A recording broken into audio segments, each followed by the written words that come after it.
सुरक्षित शनिवार में आज चौथा शनिवार है। ठीक है, कौन सा शनिवार है? चौथा शनिवार है और चौथा शनिवार का विषय है क्या? जल एवं भूमि का संरक्षण, वायु प्रदूषण एवं पेड़ पौधों का संरक्षण। ठीक है, ये आज का मुख्य विषय है।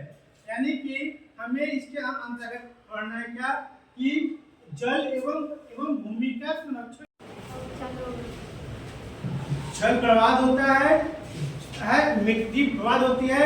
मिट्टी जब बाहर आता है तो कट जाता है, जिसके वजह से मिट्टी वहां तक सब जाता है। ठीक है, इस कारण से हमें मिट्टी का भी संरक्षण करना है। हमारी उपजाऊ मिट्टी ना कटे, वह कट कर ना बहे, उसका भी हमें उपाय करना है।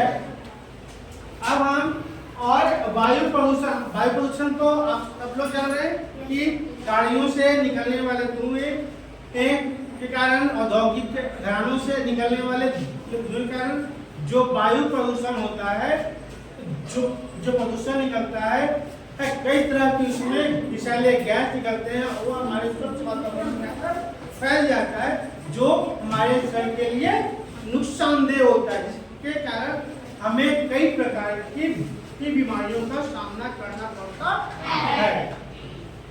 एवं पेड़ पौधों का संरक्षण, हमें पेड़ पौधों का संरक्षण करना चाहिए कि नहीं? क्यों करना चाहिए?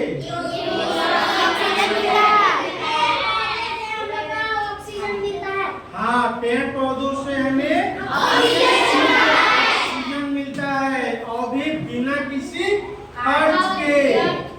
हमें जब पेड़ पौधे ऑक्सीजन देते हैं तो पैसा लेते हैं? नहीं लेते हैं। तो हमें उनको बचाने के लिए काम करना चाहिए। अब इसके अंतर्गत हमारा पहला क्वेश्चन है क्या कि जल एवं भूमि का संरक्षण कैसे करें? जल एवं भूमि का संरक्षण कैसे बता सकते हैं? नहीं, चलिए मैं बताता हूँ। जल का संरक्षण हम कुआं खोद करके, कुएं में पानी इकट्ठा करके, पानी को जल के अंदर, कुएं के अंदर हमें तालाब में इकट्ठा करते हैं, करके उस जल को सिंचाई के लिए बाद में उपयोग कर सकते हैं। दूसरा चीज, जगह जगह तालाब बना करके उसमें जल का संरक्षण करते हैं, तो हमारा भूमिगत जल जो है, जो पीने योग्य पानी हम नीचे में डालते हैं, उसका वाटर लेवल भी, उसका जल स्तर भी मेंटेन होता है। तो और नदी में, नालों में पानी को रोक करके हम उसका संरक्षण कर सकते हैं। बरसात होता है ना, तो बरसात का पानी क्या करते हैं? बह जाने देते हैं। उसको भी हमें सोख्ता बनाकर धरती के अंदर डालना चाहिए। सोख्ता नहीं जानते हैं? हाँ, पानी को धरती के अंदर गड्ढा बना के डालने से वह पानी नीचे फिल्टर होके जाता है, और वह पानी फिर हमें पीने के योग्य मिल जाता है। मिट्टी में सबसे बड़ी खासियत क्या है कि वह किसी भी पानी को, तो जैसे घर में हम लोग फिल्टर लगाते हैं ना, तो मिट्टी कुल फिल्टर है।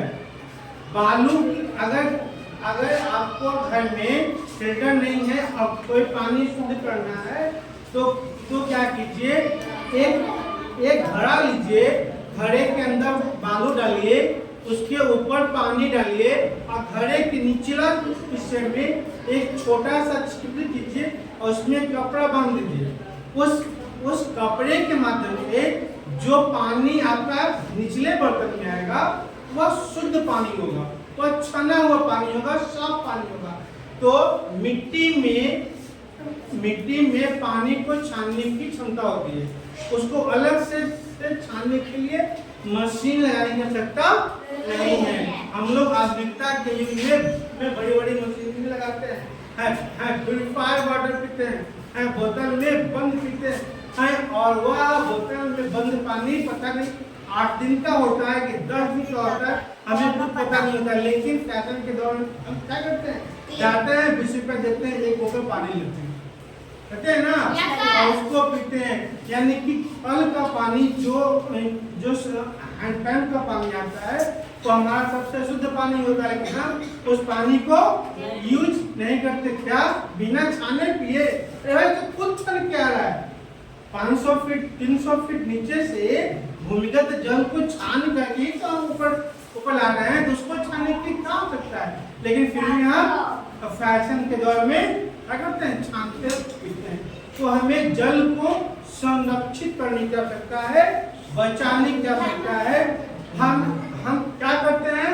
नल खोल देते हैं और छोड़ देते हैं, ब्रश कर रहे नल खुला हुआ पानी बढ़ रहा है, यानी कि 10 मिनट ब्रश करने में समय लगता है तो उतना देर नल खुला रहेगा और पानी बहता रहता है। तो हमें ऐसा करना चाहिए? नहीं करना चाहिए। उससे क्या होगा? हमारा जल बर्बाद होगा, पानी बर्बाद होगा, जो आने वाले समय में हमें संकट का सामना करना पड़ता है। हर बार गर्मी के मौसम में जल संकट हो जाता है ना, क्यों हो जाता है? हम जब जल हमें पर्याप्त मात्रा में सही ढंग से मिलता है तो हम उसके महत्व को नहीं समझते हैं, आज जब नहीं मिलता तो हम उसी के बिना है ना। तो हमें जल का संरक्षण करना चाहिए। और भूमि का संरक्षण कैसे कर सकते हैं? नदी जब बाढ़ आती है तो बाढ़ आने पर क्या होता है? मिट्टी कटती है, तो मिट्टी को कटने से रोकने के लिए हमें क्या करना होगा? जगह जगह पेड़ पौधे लगाने होंगे। जब कहीं देखते होंगे ना कि जड़ जो पेड़ का होता है, उसका जो जड़ होता है वह मिट्टी को बांध के रखता है। क्या करता है? मिट्टी को बांध के रखता है, जिससे जो जल का प्रभाव है, तेज धारा होता है, वह मिट्टी को काट नहीं पाता है, या काटता है तो कम मात्रा में काटता है। इसलिए आप लोग ज्यादातर देखे होंगे कि नदी किनारे पेड़ किनारे पेड़ पौधे ज्यादा होते हैं, या तो पौधे खुद उग जाते हैं और नहीं उग पाते हैं तो सरकार के द्वारा, ग्रामीणों के द्वारा, सामाजिक संस्थाओं के द्वारा पेड़ पौधे लगाए जाते हैं ताकि मिट्टी का कटाव न हो और उपजाऊ मिट्टी बहने न पाए। जो उपजाऊ मिट्टी बहकर पानी में आई है तो उसको हम संरक्षित कर सकें। ठीक है, समझ गए? अब हमारा दूसरा क्वेश्चन है कि विभिन्न प्रकार के प्रदूषण की रोकथाम के लिए क्या क्या उपाय करना चाहिए? ये तो आप लोग बता सकते हैं। विभिन्न प्रकार के प्रदूषण को रोकने के लिए कौन कौन से उपाय करना चाहिए? पेड़ पौधों का लगाया जाना, जल संरक्षण करना, शुद्ध जल का प्रयोग करना, है ना, शुद्ध जल का प्रयोग करना, पेड़ पौधों को लगाया जाना। इन सारी चीजों को हमें करने से हम काफी हद तक प्रदूषण को रोक सकते हैं, है ना। अब तीसरा क्वेश्चन है कि दूषित पेयजल, जल प्रदूषण एवं वायु प्रदूषण से कौन कौन सी नुकसान एवं बीमारियां हो रही हैं? दूषित पेयजल, जब दूषित पेयजल का हम प्रयोग करते हैं तब क्या होता है? हमें कई प्रकार की बीमारियां होती हैं। गला का बीमारी होता है, पेट का बीमारी होता है, कैंसर जैसी भयानक बीमारी होती है। किसका? जल प्रदूषण के कारण। जो दूषित जल हम लोग यूज कर लेते हैं, हमें कोई जल देखने में तो साफ दिखता है, लेकिन उसमें जानते हैं क्या होता है? आर्सेनिक की मात्रा काफी ज्यादा होता है। और ये अभी के डेट में गंगा जी के किनारे का जो एरिया है, उस एरिया में जो भूमिगत जल है उसमें आर्सेनिक की मात्रा सबसे ज्यादा देखने को आपको मिलेगा। तो वह जल शुद्ध है? नहीं है, देखने में तो शुद्ध है, लेकिन उसमें आर्सेनिक की मात्रा काफी ज्यादा है, जो हमारे शरीर के लिए नुकसान है। और जल प्रदूषण भी वही है, जल का हम प्रयोग कर रहे हैं, बताइए। और वायु प्रदूषण से कौन कौन सी बनी हो रही है ना। सांस शुद्ध नहीं ले पा रहे, कई प्रकार की बीमारियां फैल जा रही है। हमको शुद्ध हवा जो चाहिए वो नहीं मिल पा रहा है। जितनी गाड़ियां चल रही है उस सबसे प्रदूषण तो हो रहा है, लेकिन उसको हम शुद्ध करने पर ध्यान नहीं देते। उसके लिए हमें क्या करना होगा, हम वाहन का कम से कम प्रयोग करें, इलेक्ट्रिक वाहन का ज़्यादा प्रयोग करें, ठीक है, जिससे प्रदूषण कम हो। अब यदि हमें जरूरत ही है तो उसकी जगह पर कई ऑप्शन सीएनजी आ गया है, ठीक है। सीएनजी में क्या होता है, धुआं नहीं निकलता है, क्या निकलता है, जो हाइड्रोजन से चलता है, क्या निकलता है, उससे पानी निकलेगा। हाइड्रोजन और ऑक्सीजन मिलने के बाद क्या बनेगा, H2O। किसका सूत्र है, पानी का है H2O। H से हाइड्रोजन और O से ऑक्सीजन, जब दोनों आपस में मिलेगा तो क्या बनेगा, जल बनेगा।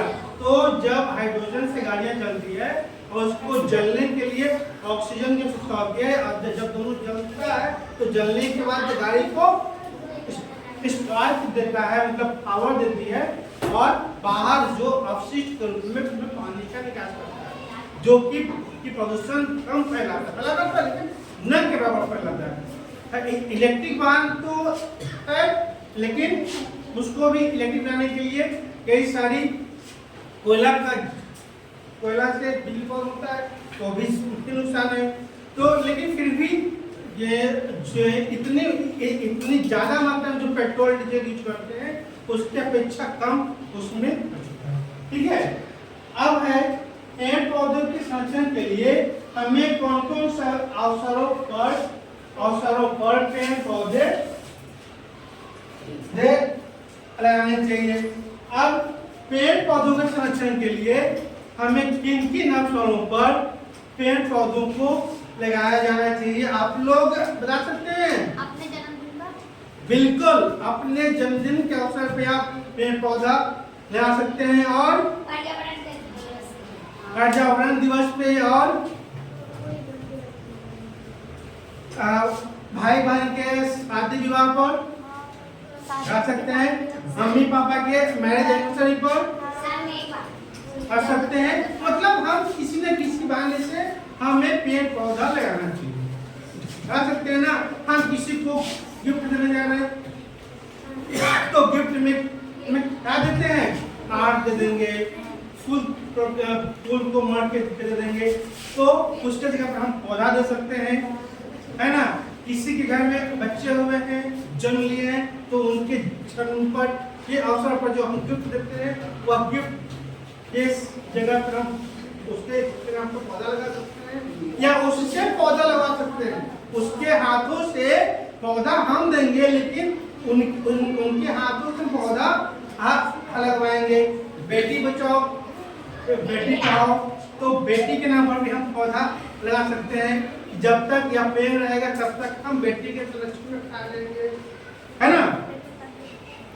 मतलब हमें किसी न किसी रूप में पेड़ पौधों को लगाना चाहिए।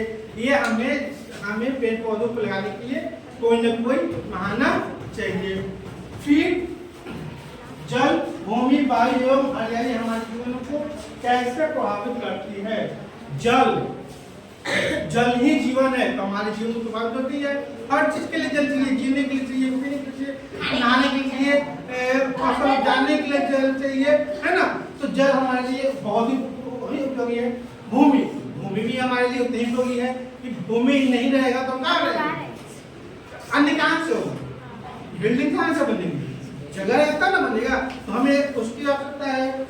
एवं हरियाली रहेगी तो हमारे जीवन में भी रहेगा, है ना।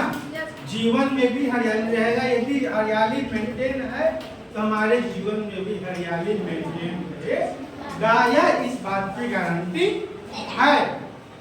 कैसे, हमें स्वच्छ हवा मिलेगा, स्वच्छ वातावरण मिलेगा, मन को प्रफुल्लित करने।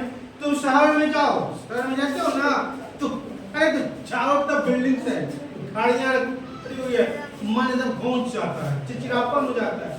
लेकिन जब उसके बाद जब गाँव की तरफ आते हो और जब हरियाली दिखती है, हरे हरे खेत दिखते हैं, बगीचे दिखते हैं, तो मन आनंदित हो जाता है। जब खेतों में फूल दिखते हैं, सरसों के फूल दिखते हैं, मसूर के फूल दिखते हैं, तो मन को जो मन है वह आह्लादित हो जाता है, खुशी से झूम उठता है। ठीक है, तो इन सारी चीजों को हम लोग हरियाली जल जीवन, जो हरियाली है वो हमारे जीवन को कई रूपों से, कई तरह से प्रभावित करती